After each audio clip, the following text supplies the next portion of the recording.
A tourist in a small town is charged with a traffic offense. She asks her tour guide, "Is there a criminal attorney in town?"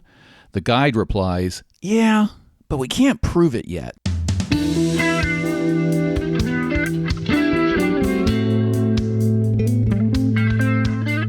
Welcome to the Cross-Examiner podcast, the internet's courtroom in the case of rationality versus religion.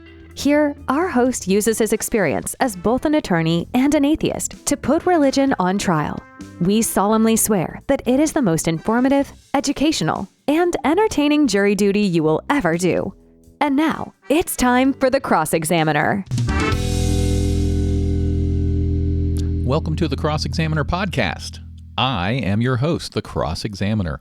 I am an atheist, I am an attorney, and I am alarmed. I'm alarmed by the rise of Christian nationalism in the United States, and I am more alarmed by the massive amount of misinformation that's fueling that rise. I started this podcast to bring my expertise as an attorney and my life experience as an atheist to help entertain and educate you, to give you the ammunition to push back against that misinformation and to fight Christian nationalism wherever possible. I'm going to be continuing my series today on faith healing in America. It's the single best example I can give of this show's motto of when you believe things based on insufficient evidence, you can hurt people, right? And that's where we're going to go today. But first, I have two special announcements. First is I am going to be appearing on Truth Wanted. This is a show that's put on every week. It's a live call-in show produced by the Atheist Community of Austin, ACA. If you are unfamiliar with the ACA, you should get to know them. They are a nonprofit, a 501c3 nonprofit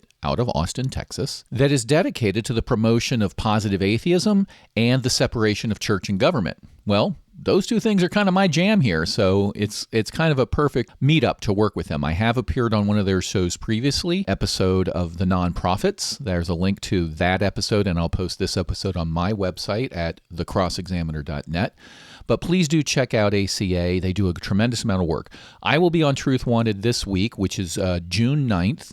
Starting at 8 p.m. Eastern. It is a call-in show that talks about skepticism generally, not religion specifically, but there is a lot of discussion about religion. The basic premise of the show, it's a call-in show, and callers will call in and say, this is what I believe, and more importantly, why. That's the conversation we want to have. Why do people believe the things they do?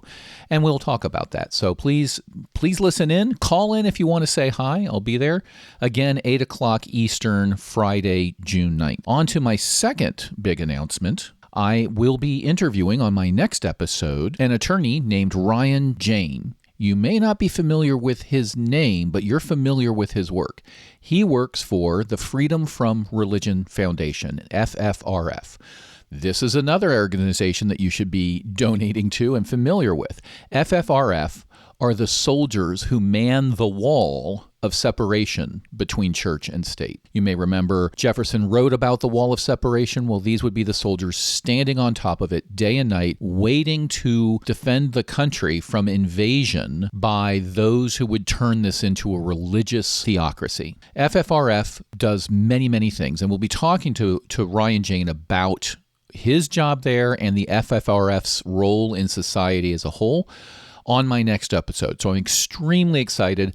I hope I don't fanboy too much during the interview because these guys are amazing, and Ryan has an amazing history. And most importantly, his capstone project during law school was about the medical neglect of children by parents for religious reasons, i.e. killing kids with faith healing. So we're going to have a lot to talk about. I hope you tune in. But today, we're going to continue our discussion of faith healing in America, and we're going to be focusing on a very specific aspect of faith healing, and that is an argument that is often overlooked. Most of the time when there are discussions, if you can convince a politician to even talk about this, which is hard, they will cite the First Amendment, the free exercise clause of the First Amendment. They'll cite parental rights. They'll say, parents have the right to exercise their own religion, and they have the right and obligation to bring up their children in society and dictate or teach their religious beliefs. I would argue impose their religious beliefs on their children. So that's how they frame the argument. parents have the right and the duty to exercise their religion, and that includes praying for kids instead of giving them antibiotics. The issue that is overlooked that we're going to be talking about today is, what about the children's rights? What about their rights to not die? So we're going to talk about this. We have to talk about this before we can review the current state of the law. In fact, I'm sure we'll review the current state of the law when we talk with Ryan Jane on my next episode. But we have to review the history of children's rights to understand not only how bad it used to be, but how bad it still is to some degree. And I think you'll agree by the end of this episode that more work needs to be done in this area, that children's rights are still a young area of the law and needs to be fleshed out even more. So I'm going to start with something a little out of the ordinary. Well, not too out of the ordinary for me. As you may know, I'm a fan of musicals and comedy, especially comedy musicals. So as I was researching this particular issue, I had a lot of flashbacks to a lot of musicals and movies that depicted child abuse in a fairy tale sort of way. You may be familiar with some of those depictions. And I'm going to play them now to remind us that we still have this lingering sense, this Grimm's fairy tale sense of telling children stories about child abuse in a folk story sort of way. The Hansel and Gretel stories, where the story itself is about abandoning children in the woods to die, and we tell these tales to kids. It's been softened and whatnot, but I thought this would be a good way to sort of frame the discussion. So I'll play a couple of clips, and this will be a quiz. You have to identify which movie or musical each of these clips is from, and I'll introduce each one. So let's start with the first one. Where is this from? It's the hard knock life for us. It's the hard knock life for us. Static treated, we get tricked. Static says we get tricked. It's the hard knock life. That is from the musical Annie, and specifically bonus points if you identified it was from the 1982 version, where Carol Burnett plays the evil drunk Miss Hannigan in charge of the orphanage. This is a trope we've seen in movies a lot, the orphanage, where the person running the orphanage is a nasty, mean, cruel person. And that's not too far off the mark, as I think you'll see when we review the history of the United States. It's still a real problem in America. All right, moving on to the next one. Where is this from? Please, sir, I want some more. What? Please, sir, I want some more. More? Any guesses? That is from Oliver, the 1960, I think 60-ish, somewhere in the 60s movie based on Oliver Twist. And that was Oliver saying, please, sir, I'd like some more. They're given just a few spoonfuls of gruel to feed them. And the person in charge, sergeant in charge of the orphanage, is outraged that he would dare even ask for a few spoonfuls more of gruel. It's a famous line. Please, sir, I'd like some more. Next, we're going to have a work that demonstrates two masters of this area. One is the actor who is a master at being a mean, vicious person, and the other is the author of the work who is a master at writing about mean, vicious treatment of children. Listen, you little wiseacre. I'm smart, you're dumb. I'm big, you're little. I'm right, you're wrong. And there's nothing you can do about it. There's nothing you can do about it. That sums up the line. That little phrase is from, by the way, the 90s adaptation of the book Matilda, written by Roald Dahl, the master of writing children stuck in horrible situations stories. And the Mr. Wormwood is the character depicted by Danny DeVito, of course, you probably recognize the voice, as Matilda's father, Mr. Wormwood, the idiot, lying, deceptive man who is telling his daughter, deal with it. There's nothing you can do about it. I'm bigger, stronger, smarter than you. You have to do what I say. That's the history of child's rights in America summed up in one line. So next, we've got a bonus. This is a tough one. You might know it if you're of a slightly older generation like me. When I was growing up, this depiction on screen was one of the most terrifying, nightmare-inducing images and characters for children of all time. Let me know if you know who this is. There are children here somewhere.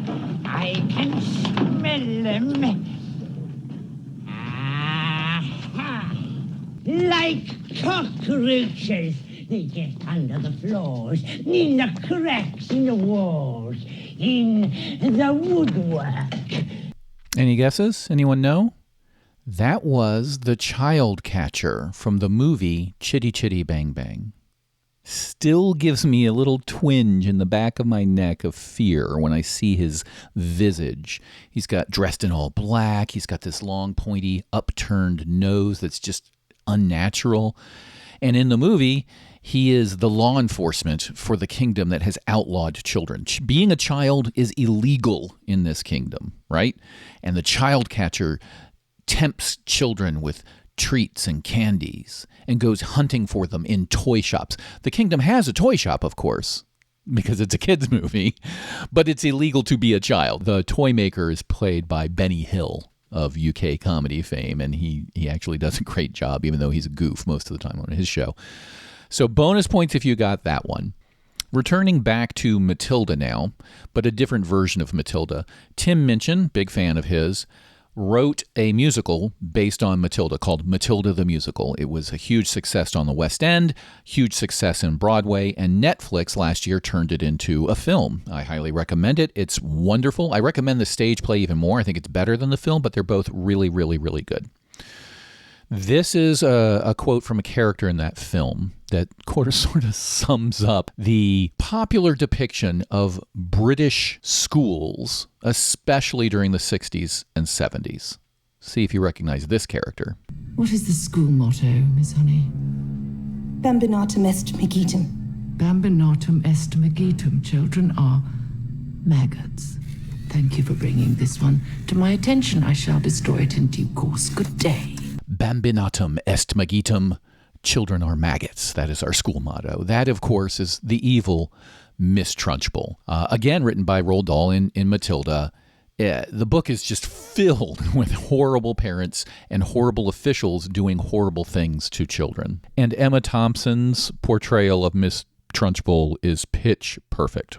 But I think I've saved the best for last. I'm not even going to quiz you on this one because this is brand new. And I honestly think that this is the single best on-screen representation in a humorous way of where we have come from in the area of children's rights in the United States. This is a scene from a new comedy musical series on Apple TV called Schmigadoon. You may be familiar with it.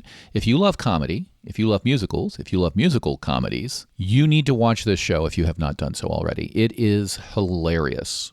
The first season, there's 2 seasons. The first season is all about the old Rodgers and Hammerstein era, the Sound of Music, King and I, Carousel, those sorts of Oklahoma, right?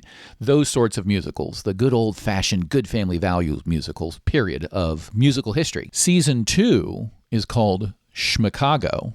And now we're dealing with musicals from the 60s and 70s where things have gotten dark. And you start to get things like Pippin and Chicago and a lot of Sondheim stuff like Sweeney Todd about a barber who's baking people into pies, right? He's killing people and baking them into pies. Well, in Schmicago, the parody, we have a similar situation. This is obviously an ode to that, and it's sung and written in the style of Sondheim. But I need to set up the premise for you to really enjoy this. We have Christian Chenoweth playing a orphan headmistress along the lines of Miss Hannigan in Annie. Christian Chenoweth, I'm sure you know her even if you don't know her. She originated Glinda in Wicked on Broadway. She's been on a million Broadway shows. She was a big character on the show Glee. She's a powerhouse singer and actress. She plays this headmistress opposite Alan Cumming, who plays a butcher. And the butcher can't get any good meat. He's a horrible butcher, and there's no good supply. This is a scene where the two start to compare their two problems, come up with a solution, and then sing a wonderfully catchy, funny, horrible song about the solution. So I'm just going to play it, comment on it a little bit, and I think if you watch it, you'll agree this is the new standard. This is the standard for how we portray the horribleness of how children have been treated in this country, because all of these shows that we've been listening to are funny because they have an element of truth. So here we go. Christian Chenoweth, Alan Cumming in Schmicago. Horrible creatures, the lot of them, and they never thank me neither. That's a shame. They've taken to these awful pranks. They switch my gin to water. They throw up in me shoes. They're dying of pneumonia. Piss! Vermin! I'd get rid of the lot of them if I could. Disgusting! Get out! Get out! Get out! You've got too many orphans. I've got too little meat. Do you see where this is going? Let's continue. What if, let's say, I could get rid of some of the orphans and you could get some meat at the same time? What exactly are you suggesting? Mr. Blight, you are in for such a treat. I have got some little dolls, darling sprouts, hereabouts, that I love for you to meet. I've got some kids I'd love for you to meet. To turn into meat. Oh, such a great song. I'm going to play a little bit more because it gets even better. Step right up, sir. Welcome to Blight's Butcher Shop. What can we get for you today? Have you any ham? Oh, courtesy of Sam. How about veal? Yes, thanks to Camille. Kidney? Sydney. Belly? Kelly. Lamb? That's Pam with some jam on it, jelly. As she's saying each name that rhymes with each meat, she's parading kids in front of him so he can evaluate them. I'd love some ground beef. Why then, sir, you're in luck. Which do you prefer? We've got patty or chuck. Have you any mutton? That would be satin. Perhaps some foie gras? Voilà, c'est Francois. Bologna? Tony. Salami? Tommy. And we've also got Reuben, if you like pastrami. But do you have mincemeats? Well, since meat is sparse, we got mincemeat instead. Slice right off of his arm. Miss Codwell, please. There are children present. Not for long. No, because we're going to kill them and sell them as meat. Hey, ain't got no dad, ain't got no mom, but are they sad or are they glum? No, they confront a world that's born and made with the sweetest smiles you've ever seen. Oh, they're good enough to eat. In case you didn't catch that, they say, ain't got no dad, ain't got no mum, but are they sad or are they glum? No, they confront a world that's vile and mean with the sweetest smiles you've ever seen. Oh, they're good enough to eat. This whole scene, the song goes on, the kids are dancing happily as they're singing about killing these kids and selling them for meat. And it works at so many levels. On one level, it's just funny, that this would, the kids would be going along with this. Two, they're so blatant about it. And when he says, "Oh, please don't say rude words. There are children present," and she says, "Not for long." That would be where the joke would normally end. And then he goes, "No, because we're going to kill them and sell them for meat." Literally saying exactly what they're going to do to the audience and to her. Just for some reason, just drives it even further home. And the next level it works on is that last line I just quoted. They confront a world that's vile and mean with the sweetest smiles you've ever seen. They're good enough to eat. These tropes, everything I've just played to you, rests on that presumption, this depiction of the plucky little orphan that is taking this horrible situation and smiling and living through it. And this musical is saying, that's bullshit, right? These kids would not be behaving this way. They're sitting here doing, like the kids end up doing a tap dance routine and everything. That's not what's actually happened. And that's not what is happening. So it's hilarious on so many different levels. So I thought this would be a good way to remind ourselves that there are still these remnants in our culture of stories and this concept of, kids can be treated poorly. And Hollywood and our stories tend to say that they'll just power through it because they're kids. I think as we review the history of child abuse and child rights across the world and through the United States, you'll find that no, they don't. They can't fight out. They're powerless, and they need we the people to protect them from evil parents. So that's what we're going to dive into. The rest of this episode is going to have an NC-17 rating because we're going to have to talk about some pretty nasty stuff. So if you don't like hearing stories about the facts of our world and what is going on and has been done to kids, you should stop listening now. All right, let's go into the history. I'll try to keep this at a high level, and we're going to go far back and bring it all the way up to present. So we're going to start with a passage that I found in the Bible when doing some research on this topic. This is an obscure passage. You may not be familiar with this because I don't think very many Bible study groups are going to study this one.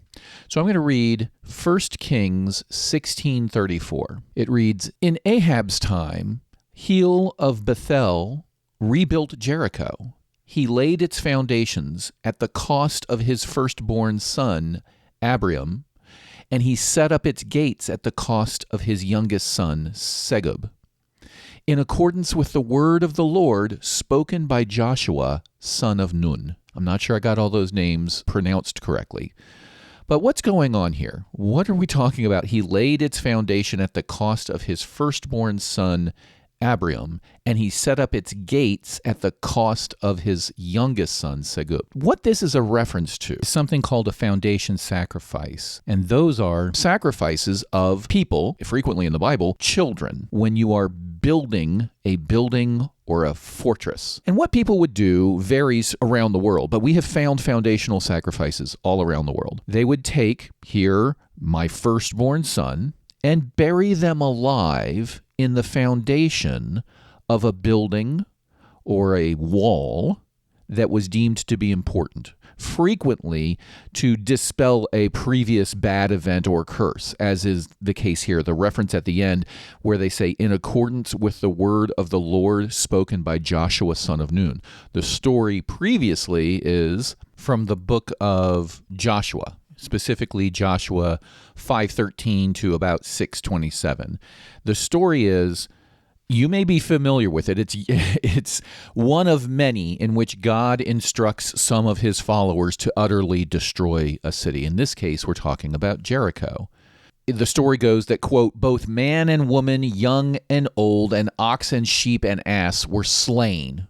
Everybody was killed, except for Rahab, who had betrayed the city into the hands of their enemies so that it could be destroyed.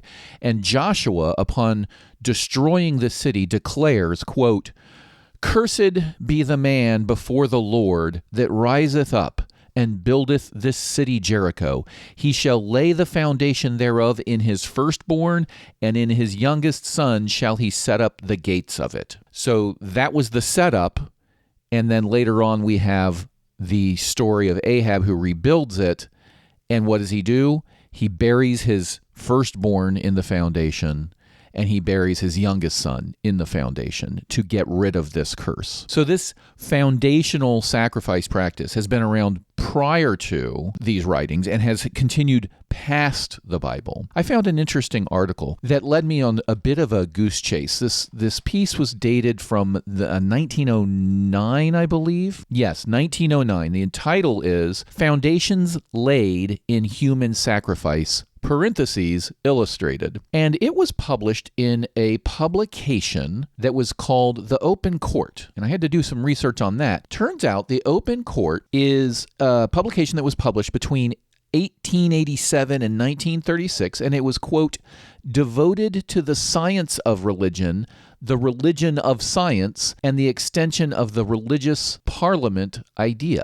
That's a noble goal. The religious parliament idea is this idea that the world's religions should coexist. If you've seen the bumper sticker, coexist. They should meet. There should be dialogues between all the faiths. We should have this noble world where they use science to try to come to a common understanding, a grand unified theory of faith, so to speak. But this paper delved into subjects such as philosophy, history, the history of philosophy, Asian religions, culture, education, contemporary ideas of religion and philosophy. It also published reviews of contemporary works of theology, philosophy, science, and math. And that's where I found this piece published in 1909, Foundations Laid in Human Sacrifice. And it was not credited to an author. It's just listed as being published by the editor. But a citation I found later goes to Paul Karras, is listed as the author.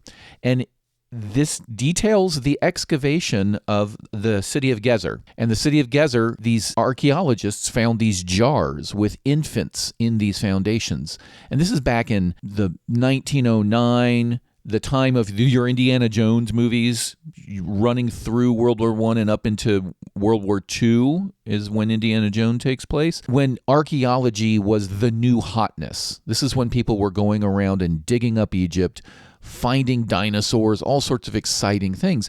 And they found these jars in Gezer, and they had infants in them and young children, and they contained, like many other sacrifices in history, food. So the idea is that these people were buried alive, and it might have been an honor back then. When you read the paper, they're sitting here pondering back in 1909, what was the mechanical method of doing this? Did you just kidnap people and do this, or was it seen as a place of honor? Their theory back then, and given this is 1909, so we've got the whole, imperialist West talking about the savages type of mentality, but credit to this publication trying to be more scientific. Their theory back then is that the further you go back in time, the more superstitious society were, the more that they would view this as an honor, even the victims. The idea being that there was more certainty that death was less important, that you would certainly be reborn into a spiritual body or some afterlife or something. But evidence is found as you move forward in time that there was resistance and fighting, and that they had to tie people up to do this. These things are found around the world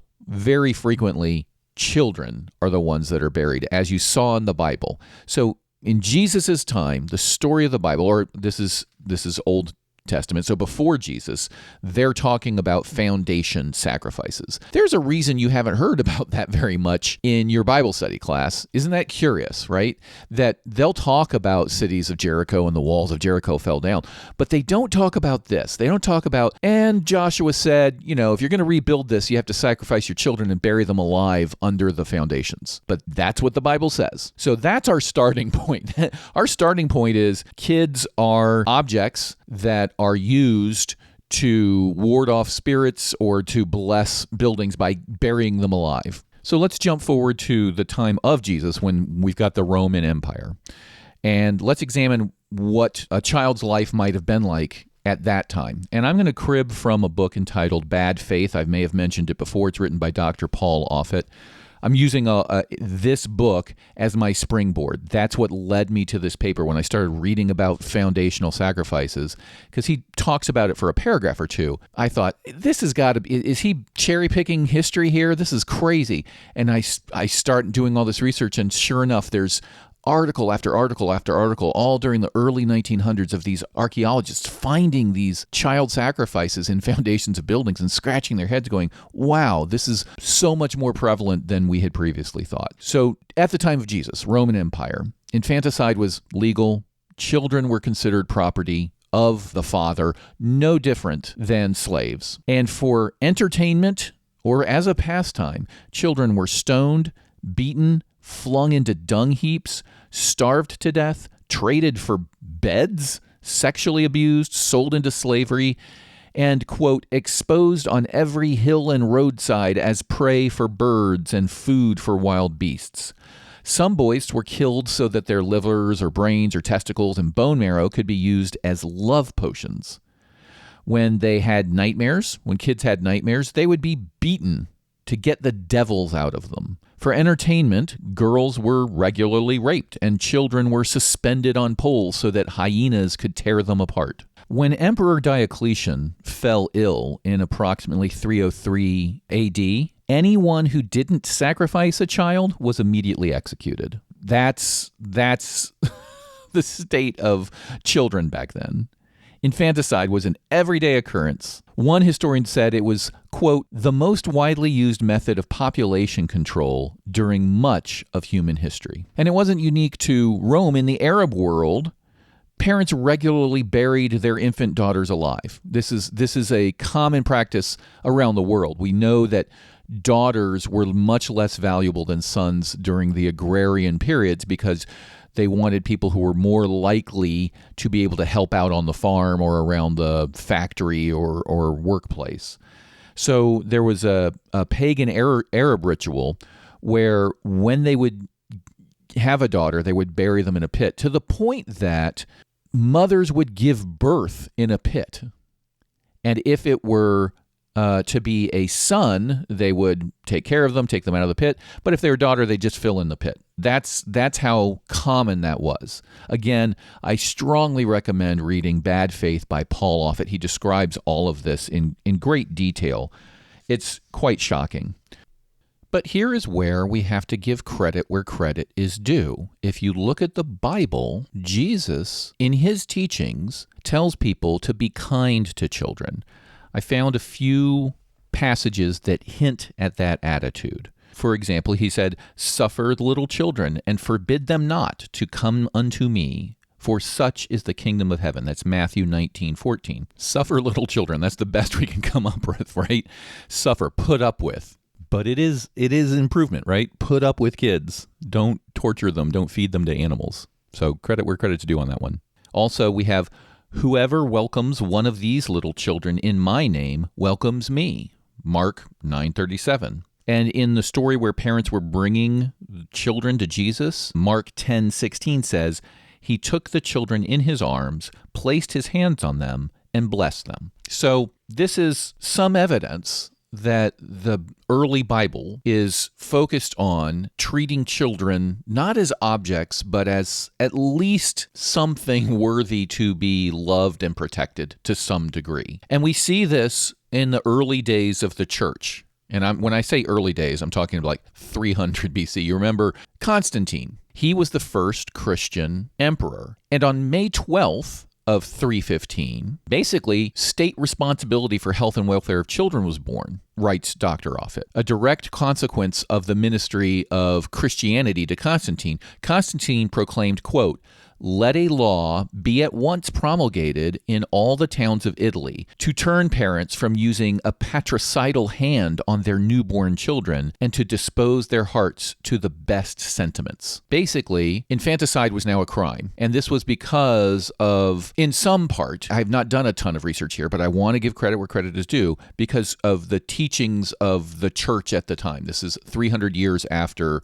the time of Jesus, right? And later on, in 321, Constantine went further. He said, quote, "We have learned that the inhabitants of provinces suffering from scarcity of food sell and put in pledge their children. We command that those found in this situation be succored by our treasury before they fall under the blows of poverty." So in other words, welfare, the earliest church effect on government is care for children, children's rights, starting the very beginning of children's rights, and a welfare system. How different is this from the Christians we see in the United States today? It's hard to overstate. When you read the Bible, there are hundreds and hundreds of passages praising physicians. Jesus was in favor of medicine. Jesus himself, if you read the Bible, if Jesus is one thing, the character of Jesus, he is a physician, he is a healer. He is called that a lot. In fact, a historian, Gregory Henry Payne, wrote, "Amid all the differences of opinion and doctrine that we find among the early founders of Christianity, there was one thing on which they were unanimous, and that was the attitude towards children. It was a ceaseless war they waged on behalf of children, those early and oftentimes eloquent founders. From Barnabas, contemporary of the apostles, to Ambrosius and Augustine, they did not cease to denounce those who, no matter what the reasons, exposed or killed infants." So this is the beginning. Credit where credit is due. We have a history before this emperor of children being treated as objects. We have this moment in time, 300 AD, where a Christian emperor says, "You know what? Maybe we shouldn't kill kids." You know, that's the groundbreaking shake. This is just 12 years after the previous emperor grew ill, and an order was initiated to say everybody has to sacrifice a child or you die.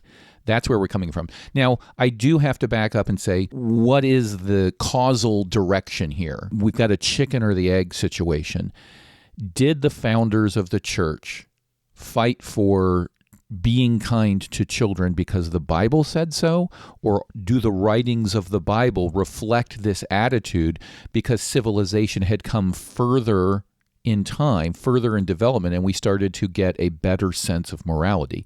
It's entirely possible that the writers of the Gospels wrote these stories because they had this innate sense through being raised in their culture that this is wrong. Treating children this poorly is wrong. So they add these lines about Jesus being the Lamb of God giving comfort to children, right?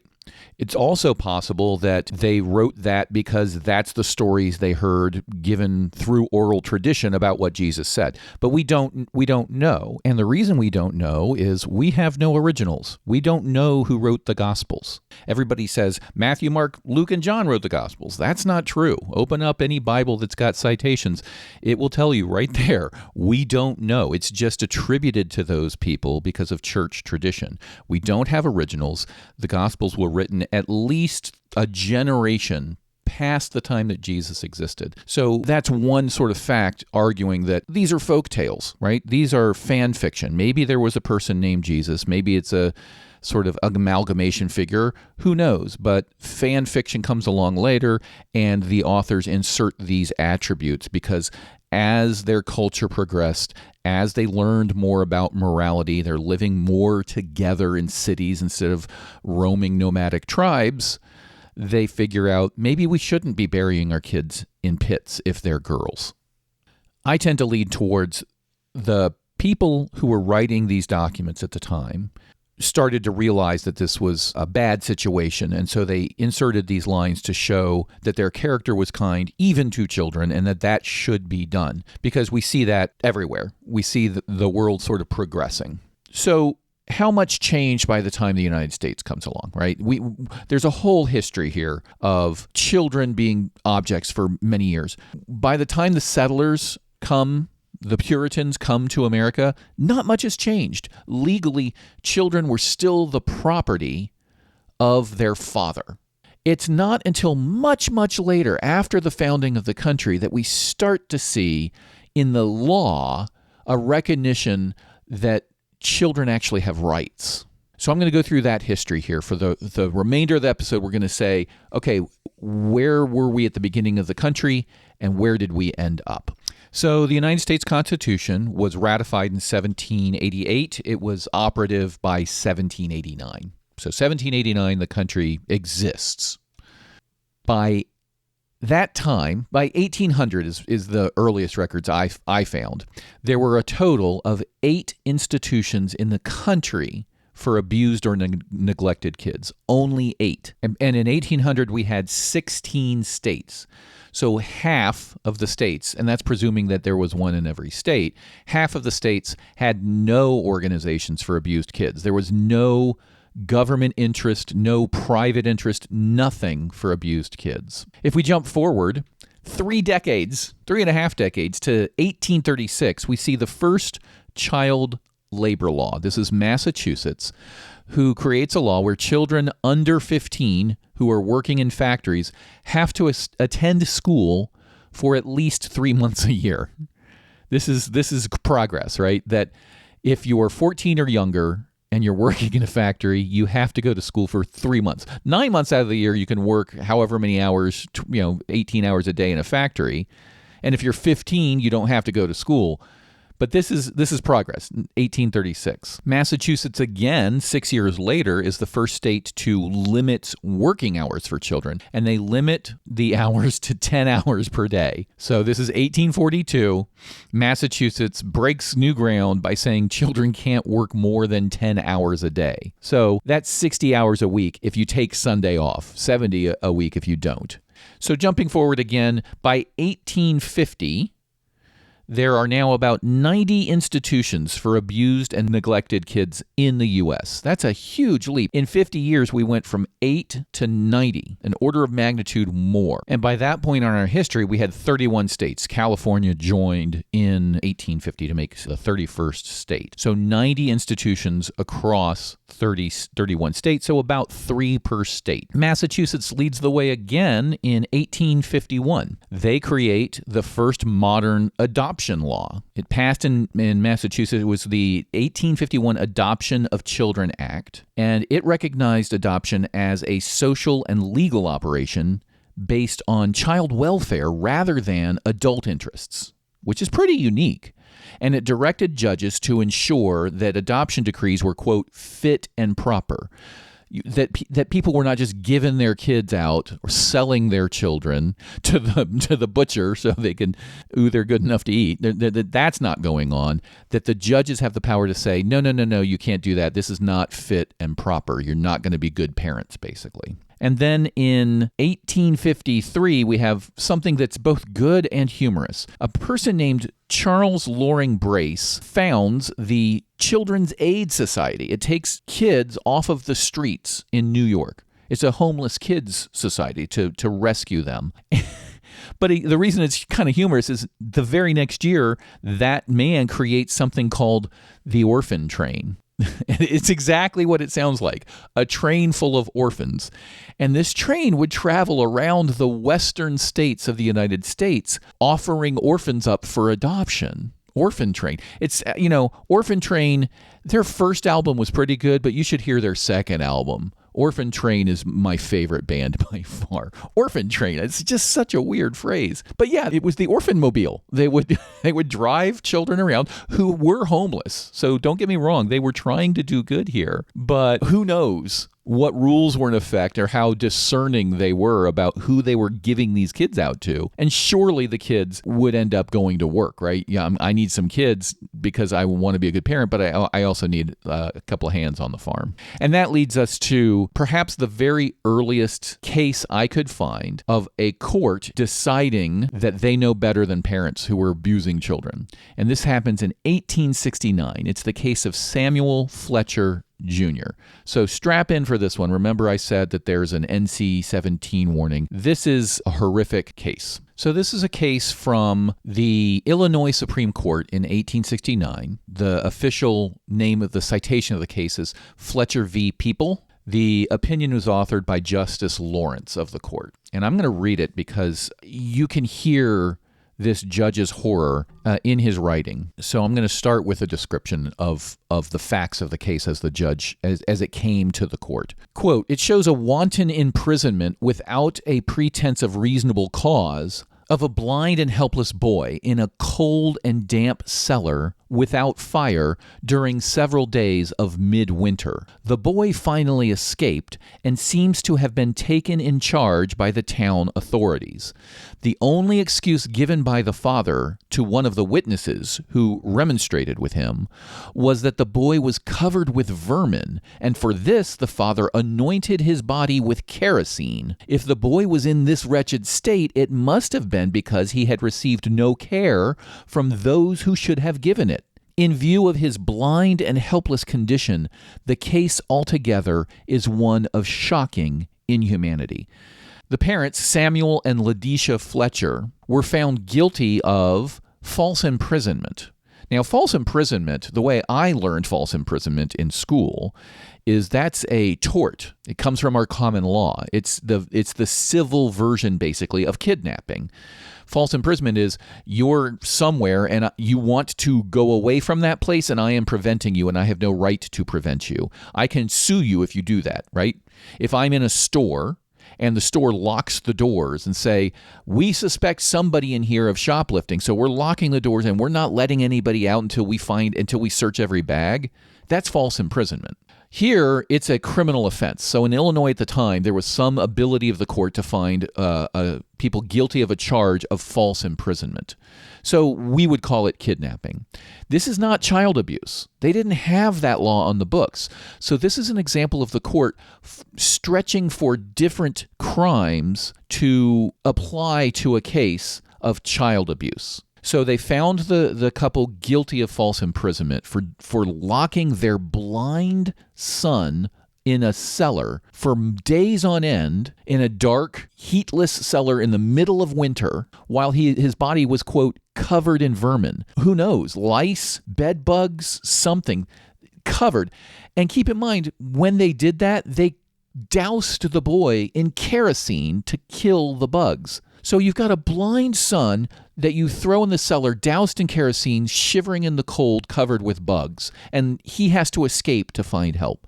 Of course, this is abhorrent, but the judges don't have a child abuse law. They can only say, well, you shouldn't have locked him up that way. That's false imprisonment. So that's what they're found guilty of, and they pay a fine of $300 each. $300 is a lot of money. In today's dollars, I looked that up on a calculator, that's about 10 grand. 10 grand each. So the family lost 20 grand for the crime of falsely imprisoning the kid. I don't have any information as to what happened to the child. There's not a story that follows this case. This case does cite an older case. They cite a case called Johnson v. the State, and the citation is 2 Humphrey 283. So when you hear legal citations, you'll hear a number, a word, and then a number. The first number is the volume. The word is the name of the case reporter.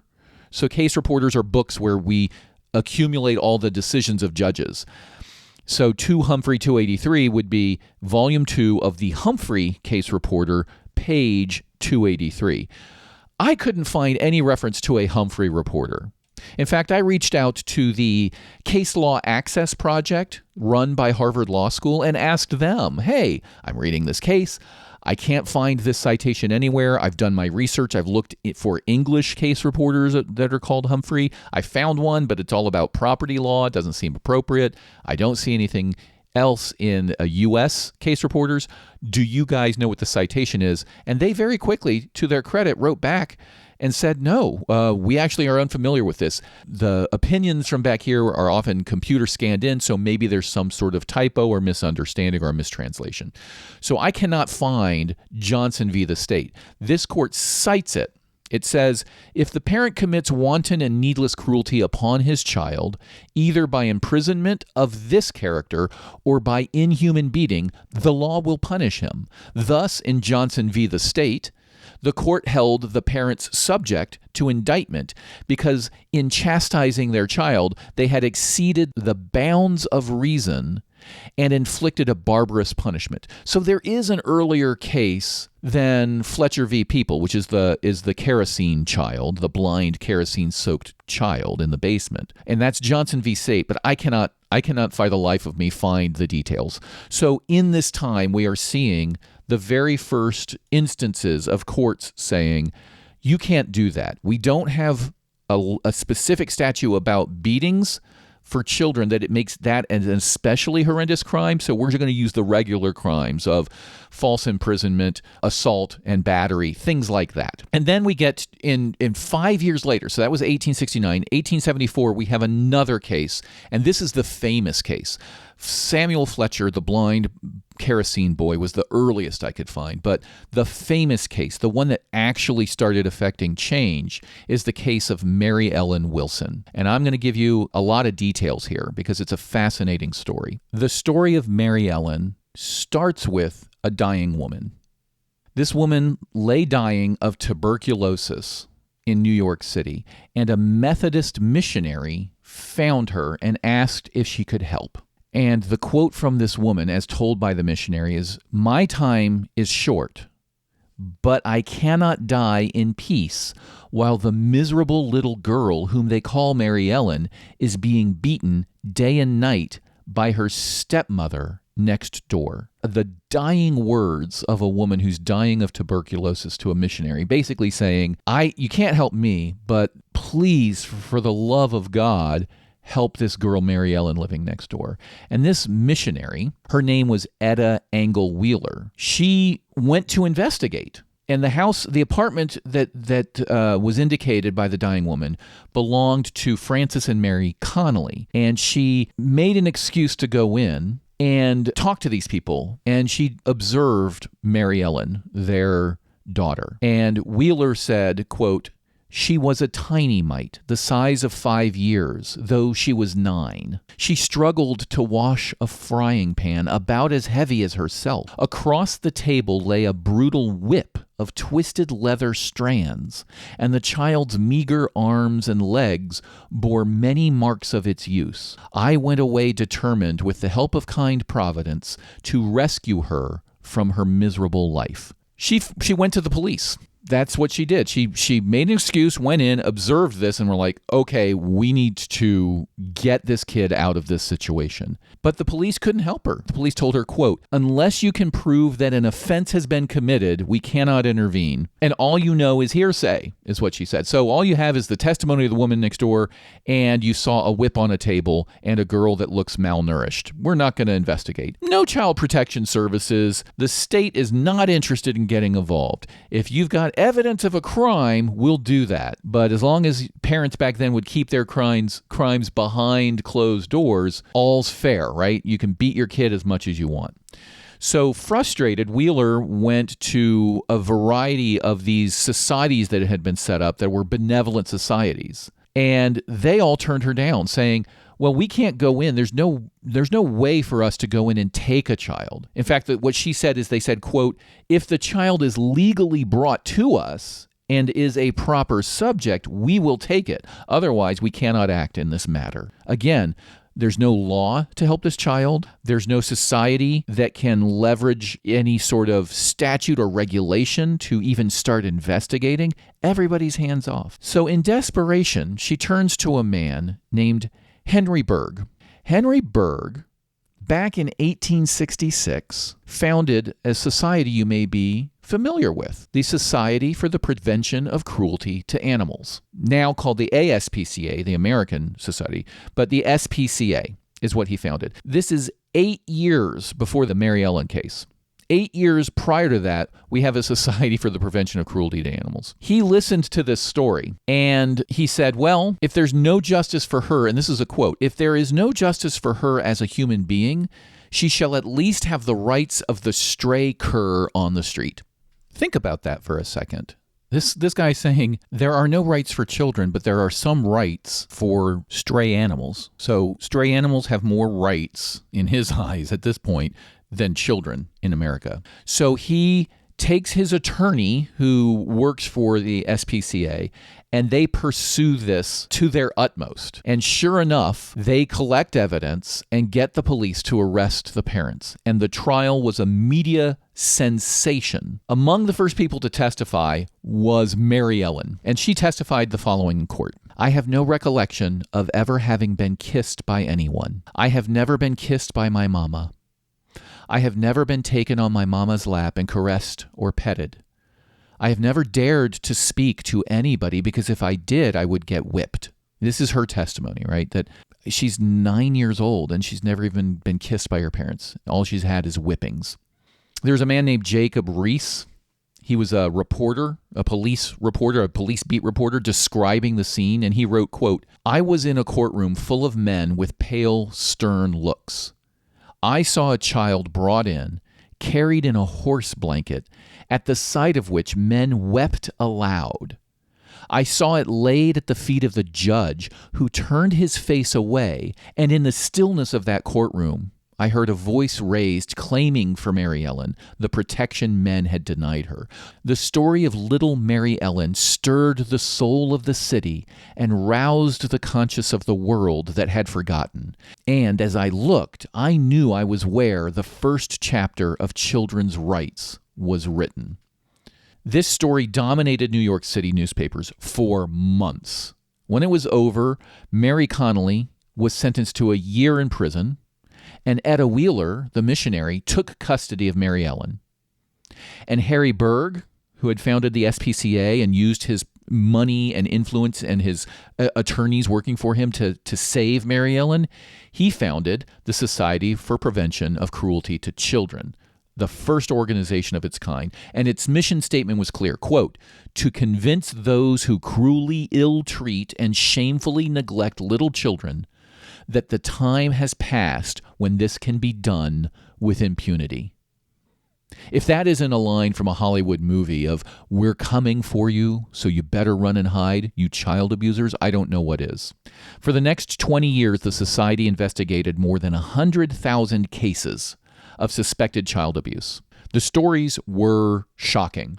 Charles Flato, the Saturday Evening Post, wrote a story, quote, children have been whipped, beaten, starved, drowned, smashed against walls and floors, held in ice water baths, exposed to extremes of outdoor temperatures, and buried with hot irons and steam pipes. Children have been tied and kept in upright positions for long periods. They have been systematically exposed to electric shock, forced to swallow pepper, soil, feces, urine, vinegar, alcohol, and other odious materials, buried alive, had scalding water poured over their genitals, had their limbs held in open fire, placed in roadways where automobiles would run over them, placed on roofs and fire escapes in a manner as to fall off, bitten, knifed, and shot, even had their eyes gouged out. The reports of injuries read like a casebook of the concentration camp doctor. This is the state of affairs when you have a country that does not have laws that protect children. This is what goes on in humanity, at least back then, and some would say in some part of humanity ongoing, if there weren't people trying to chase these people down and lock them up. So for the next, 10 years, 20 years, they're finding these cases. So all the way up till the turn of the century, till 1900. But we're going to jump forward to 1930, because that's the next major step in children's rights. And it's actually in the form of technology. So this is your question. I want you to think about this question. What invention came along in 1930 that helped people create more evidence that a parent had abused a child? 1930s. The answer? The X-ray machine. Let that sink in. I think you know where this is going. In the 1930s, we invented the X-ray machine, and radiologists started noticing certain patterns on bones. Early on, they noticed these stripes or discolorations, and they even published about it. In 1945, John Caffey, a radiologist at the College of Physicians and Surgeons at Columbia University, published a paper, the American Journal of Roentgenology. That's what they called X-rays back then, the science of X-ray. And he described 4 children with, quote, thickenings in several bones. All 4 were less than 3 months old. And he wrote, quote, these patients suffered from none of the recognized conditions in which thickenings have been found previously, such as scurvy, rickets, syphilis, bacterial osteitis, which is bone infection, neoplastic disease, which is cancer back then, or traumatic injury. So we have 3-month-old kids with these thickening of the bones that don't have any of these diseases. The thickenings were a mystery, basically. And after a prolonged investigation of 4 patients, wrote Caffey, the cause remained undetermined. Traumatic injury was not observed in a single case at home or in the hospital. So this is the earliest that we see of, it's been 15 years since the invention of the X-ray machine, and now we're seeing papers of doctors going, we're seeing this phenomenon, these bone thickenings, and we don't know what to make of it. Caffey publishes more papers. The next year, he publishes in the same journal another report finding 6 more children with bone thickening. In that paper, he believed them to be fractures, the result of fractures. They were accompanied by subdermal hematomas, which is the collection of blood between the skull and the brain. And he wrote, quote, some of the fractures in the long bones were caused by the same traumatic forces which were presumably responsible for the subdermal hematomas. Again, the parents appeared to be baffled, and Caffey noted that the children were frequently bruised. They were pale, they were malnourished, and they always got better in the hospital, and they got worse when they left. One child in his report returned after only a few days' absence with 5 new fractures around the knee. Isn't it perversely quaint in some way that these doctors are baffled by what they're seeing? We take this now in our cynical society that has drawn back the covers from child abuse. We take this now as just given that, oh, this is child abuse. You need to investigate, and we need to take this kid away from their parent, right? Back then, he's like, this is a head scratcher. But when he sees this kid who leaves and comes back a few days later with 5 new fractures, he is suspicious. He writes, in one of these cases, the infant was clearly unwanted by both parents, and this raised the question of intentional ill treatment. However, he concluded, quote, the evidence was inadequate to prove or disprove this point. It wasn't until 10 years later, 1956. So my parents are alive, right? This is in my generation's collective cultural memory. 1956, a man named Fred Silverman published a paper entitled The X-Ray Manifestations of Unrecognized Skeletal Trauma. That's the title of the paper. Now, unlike Caffey, Silverman was pointing a finger. He said, quote, "It is not often appreciated that many individuals responsible for the care of infants and children may permit trauma and be unaware of it, may recognize trauma but forget or be reluctant to admit it, or may deliberately injure the child and deny it." 6 years after that paper, a person named Henry Kemp published a paper entitled The Battered Child Syndrome. This is 1962. It's taken us till 1962, nearly 100 years after the Mary Ellen case, for the scientific community to come up with a syndrome called the Battered Child Syndrome. This time, this paper was not published in some obscure radiology periodical. This was published in JAMA, the Journal of American Medical Association. It's the most widely read medical journal in the world. And Kemp wrote, "The battered child syndrome is a frequent cause of permanent injury or death. The syndrome should be considered in any child exhibiting evidence of fracture in any bone, subdermal hematoma, failure to thrive, soft tissue swellings, or skin bruising, in any child who dies suddenly or where the degree and type of injury is at variance with the history given regarding the occurrence of the trauma." What does that mean? The degree and type of injury is at variance with the history given regarding the occurrence of the trauma. The degree and type of injury is how severe it is, and it being at variance means doesn't line up with, is different from the history given, the story that the parents told. That's a very medical term, that the degree of the injury is at variance with the history.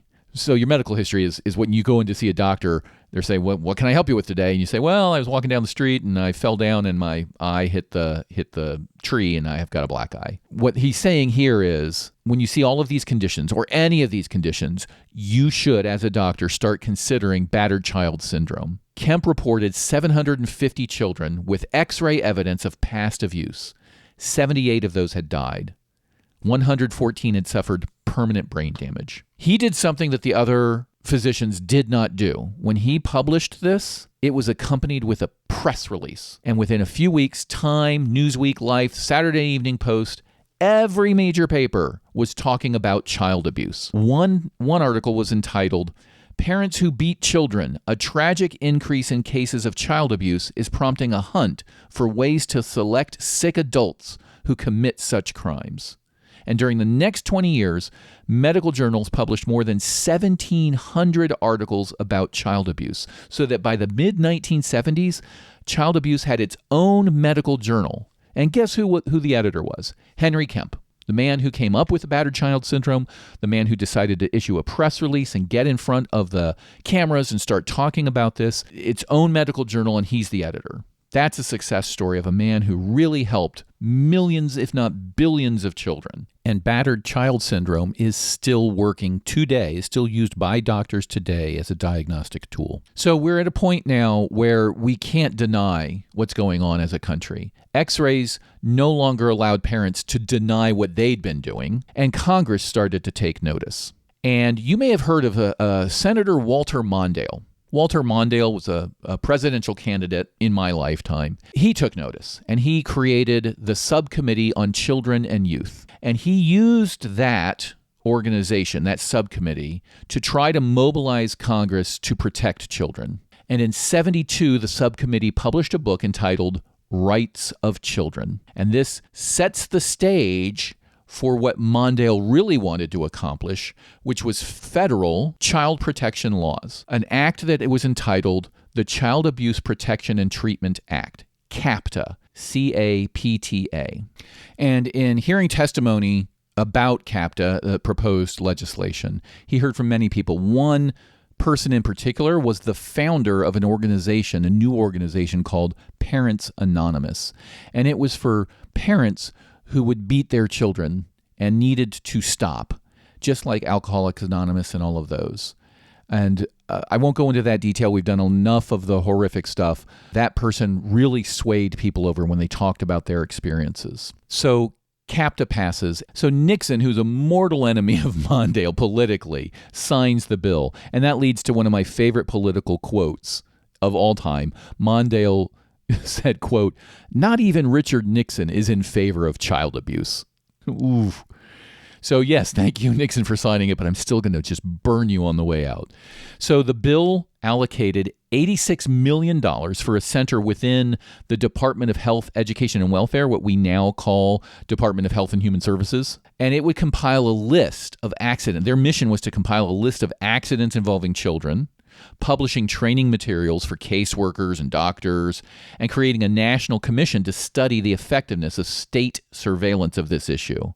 And by the mid-1970s, all 50 states had a mandatory child abuse reporting law. So this is 200 years approximately after the founding of our country. And we have the first federal law about investigating, reporting child abuse. And unfortunately, we have to take a divergence here. This is going to be the last point into the area of politics and yet another example of how Christopher Hitchens was right when he wrote his book, God is Not Great, How Religion Poisons Everything. And it's because of the Nixon administration and what they did to this regulation. So you may be familiar with two people in the Nixon administration, Haldeman and Ehrlichman. They were senior advisors, and they were all wrapped up in the Watergate scandal. They were basically traitors to the Constitution. They were, not only did they know about the burglary, they tried to cover it up. And Nixon was going down, and they knew it. They also happened to have two things in common. They had many things in common. Paul Offit, in his book Bad Faith, writes about their commonalities. Both were German by descent. They were dubbed the Berlin Wall for their cover-up, their protection of Nixon. Both were heavily involved in the cover-up. Both were indicted. Both were convicted. Both went to prison for their crimes. And, relevant to this story, both were Christian Scientists. The Nixon administration had a abnormally high number of Christian Scientists. We're going to do a whole episode on Christian Scientists, but suffice to say, they practice faith healing. Devastating stories that come out of Christian Science about parents denying medical care for their children and those children dying. So CAPTA comes along, and Haldeman and Ehrlichman see the writing on the wall. They see that these provisions will be the death knell for Christian Science. So they spring into action.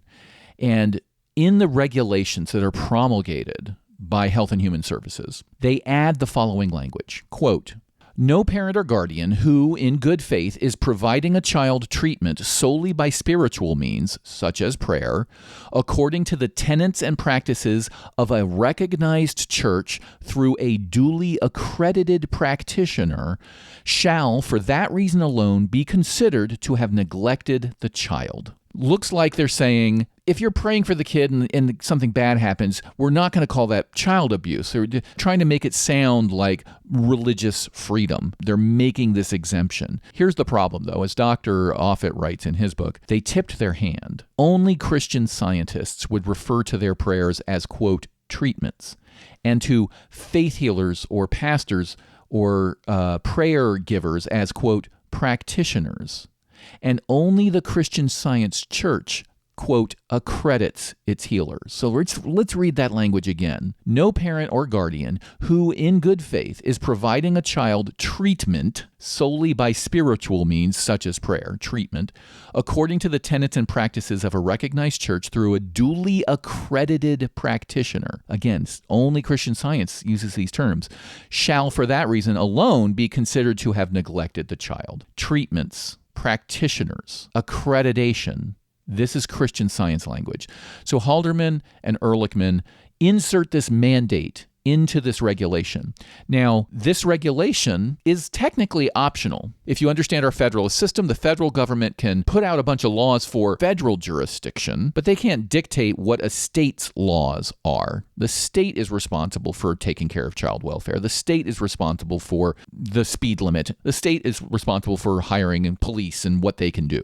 So if you're familiar with how the feds coerce the states in one view, or convince the states in a different view. They will condition the grant of federal funds on the states accepting certain regulations and enforcing them in their own states. So, for example, when the federal government wanted to raise the drinking age to 21, they said, okay, you don't get any highway funds unless you raise the drinking age. And all the states raise their drinking age because they want that sweet, sweet highway fund money. Same thing here. You don't get any of this money for your programs related to child abuse, related to health and human services programs, the whole bill that came out of here, unless you include this exemption in your state laws.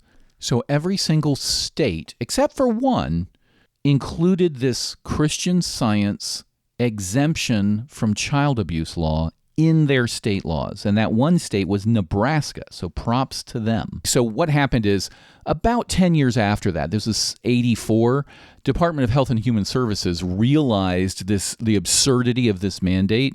They removed it, but it was too late. As Paul Offit says, the damage had been done. And this is a very important lesson. This is a very important lesson, that these two people had a moment. They had the ability to force their religion into our laws. They had a very small moment, and they took it. And we have a society, we have a legal system that is built for stasis. It's built for log jams. We need a tremendous amount of consensus at the federal level, the state level, to change major laws.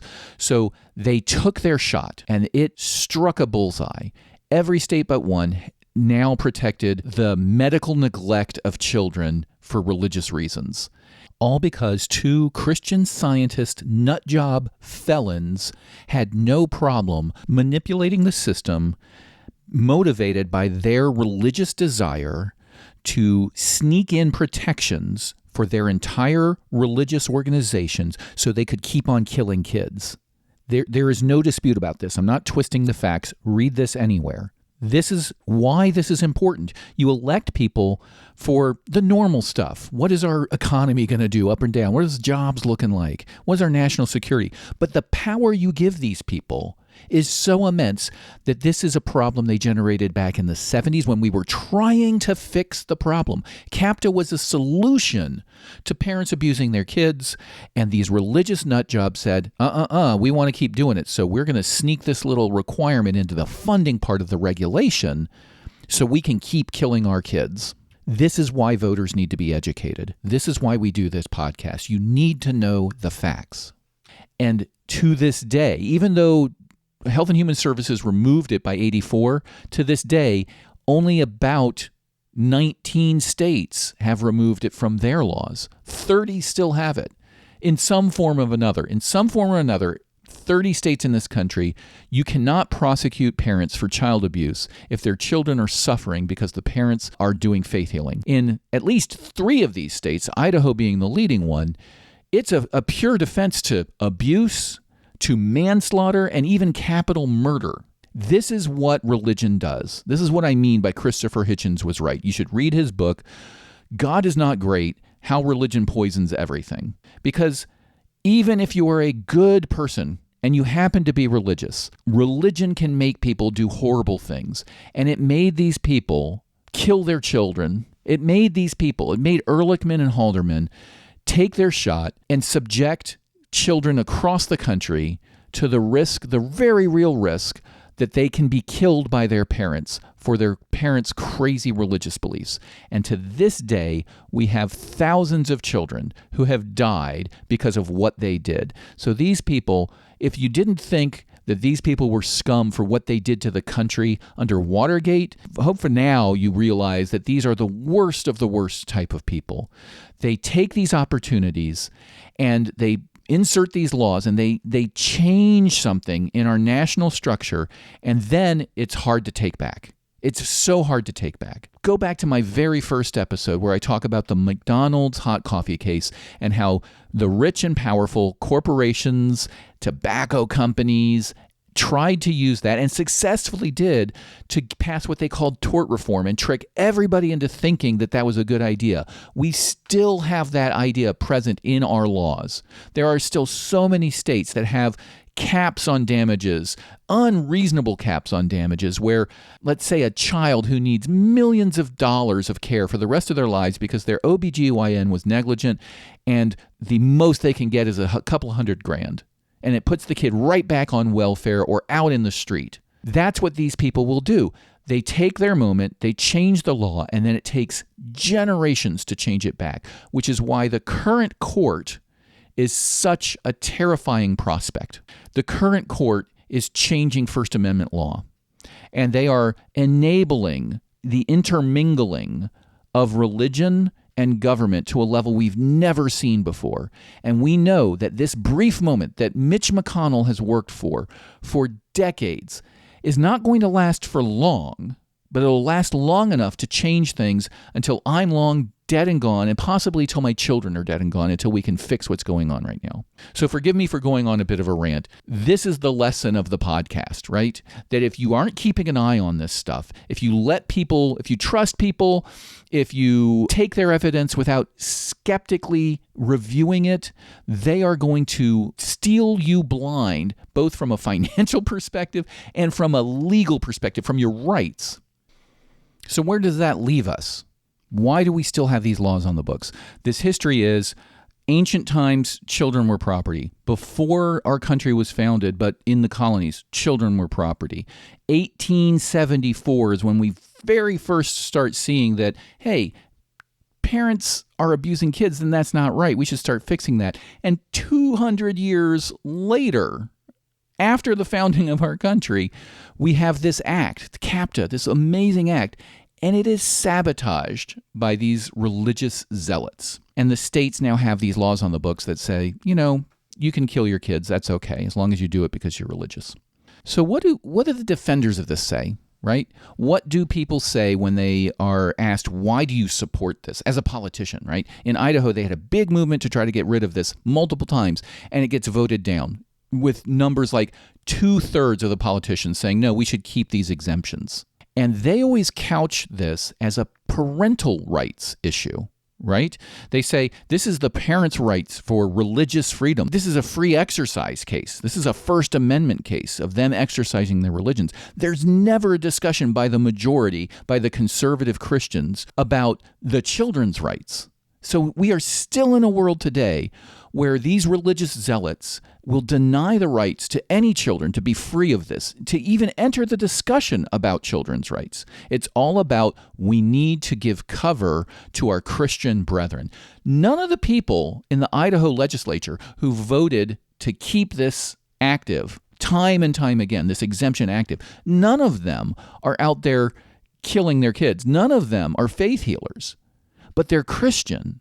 And because they're Christian, when a law comes along or a bill comes along that will negatively affect a fellow Christian, they feel compelled to give them cover. And this is one of the reasons that atheists will point to frequently, that religion is bad even if you are a mild Christian, even if you're a good person, right? The vast majority of people who are Christians are very good people. Wonderful people. Many, many, many, many of my friends are good Christian people. But there is this fellowship, there is this brotherhood, and we see it in the Idaho legislature. When they are given the opportunity to save the lives of children, because the evidence suggests that when you pass laws saying, nope, you can't do this anymore, it's not like the parents are going to keep doing it and go to jail. Some might, but the vast majority stop their behavior. In fact, there's many stories out of the Christian Science religion that if the law is in fact repealed, that the parents will find that as a relief. Now I have an excuse to do this. So this cover is definitely killing kids that would not otherwise be dead. Idaho's refused to do that because their politicians are Christian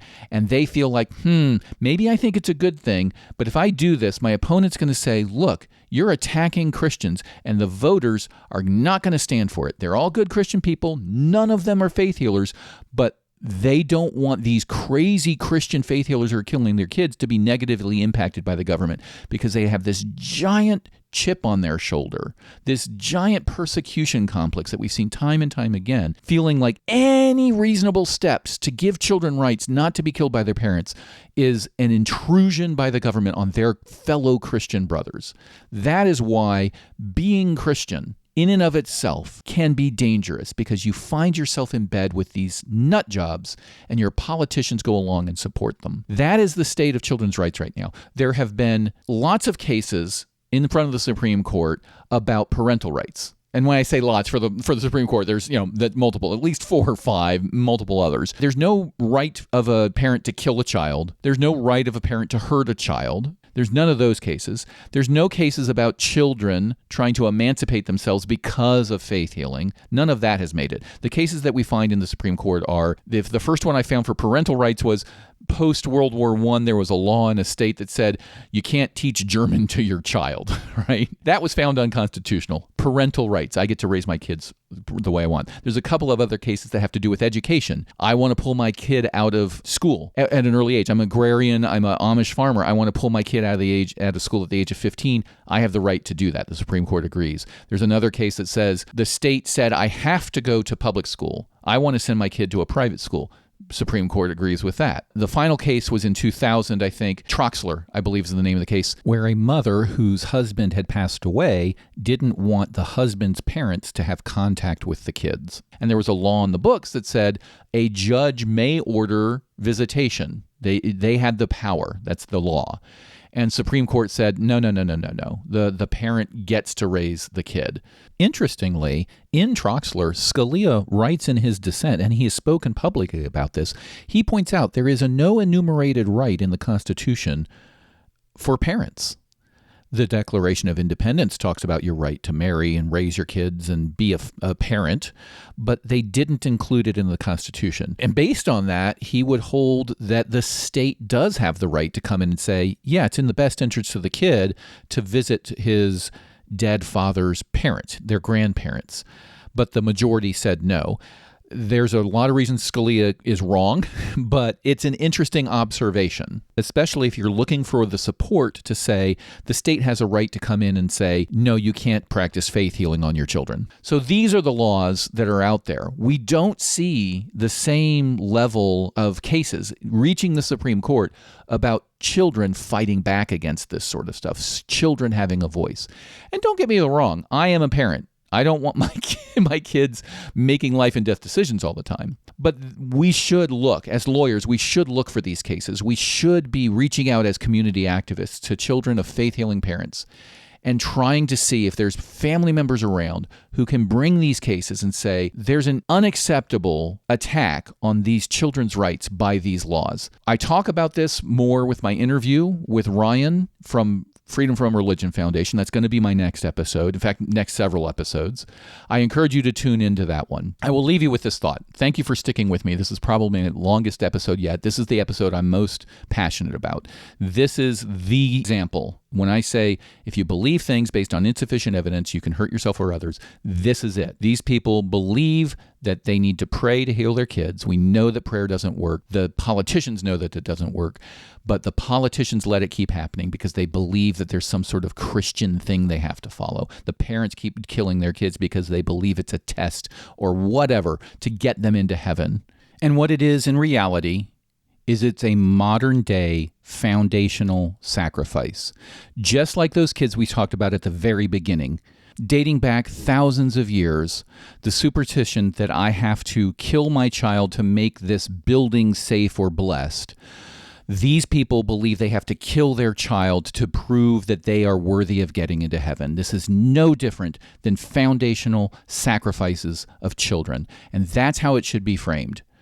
This is the same superstitious activity, just under a different light and with the blessing of these Christian politicians who are too timid to stand up to fellow Christians who are burying their children in the foundation of their faith.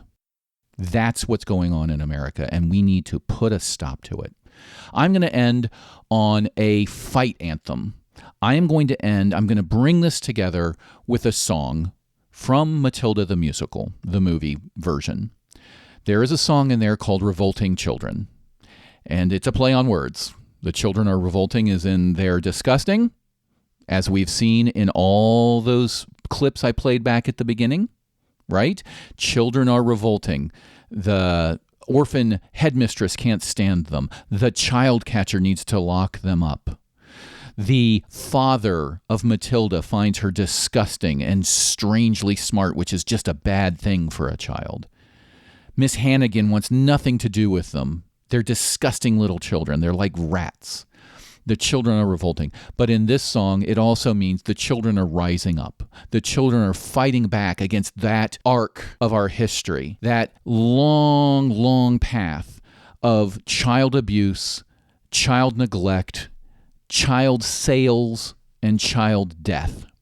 So this is the fight song that ends the show, where the children have overthrown Miss Trunchbull and they are taking back their schools and demand that they get an education and they be made safe from abuse. I can't think of a better anthem for this movement. I hope it gains traction. I think this is how this song should be used. Here it is. We're going to take a listen to it at the end of the show. Thank you for listening.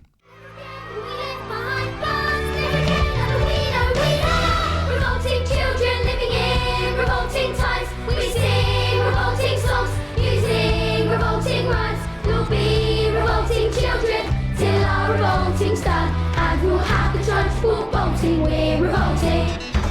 We are revolting children living in revolting times. We sing revolting songs, using revolting rhymes. We'll be revolting children till our revolting's done. And we'll have the judge for bolting. We're revolting. We'll become a screaming horde.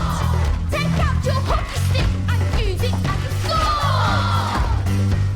Never again will we be ignored. We'll find out where the trophy's stored. And draw rude pictures on the board. If you're insulting, we're revolting. We can SB out how we like. If enough of us are wrong, wrong is right. Everyone NORTY. We're a little bit naughty, so we ought to stay inside the line. To participate at the same time, there is nothing that the Trunchbull can do. You can take a hammer and SHU. Might have thought we were weak, but we're strong. Might have thought we were great, but you're wrong. Because you finally pushed us too far. There's no going back, 'cause we are revolting time. USING, stop. USING, we'll be REVOLTING. It is too early for you, revolting. We are revolting children living in revolting times. We sing revolting songs, using revolting rhymes. We'll be revolting children till our revolting's done. It is too early for you, for you, for you, for you, for you. We are revolting children living in revolting times. We sing revolting songs, using revolting rhymes. We'll be revolting children till our revolting's done. It is too early for you, we are revolting. Again, thank you for listening. I'll see you next time on the Cross Examiner podcast. This has been the Cross Examiner Podcast, the Internet's courtroom in the case of rationality versus religion. If you enjoyed this podcast, please consider subscribing. See you soon.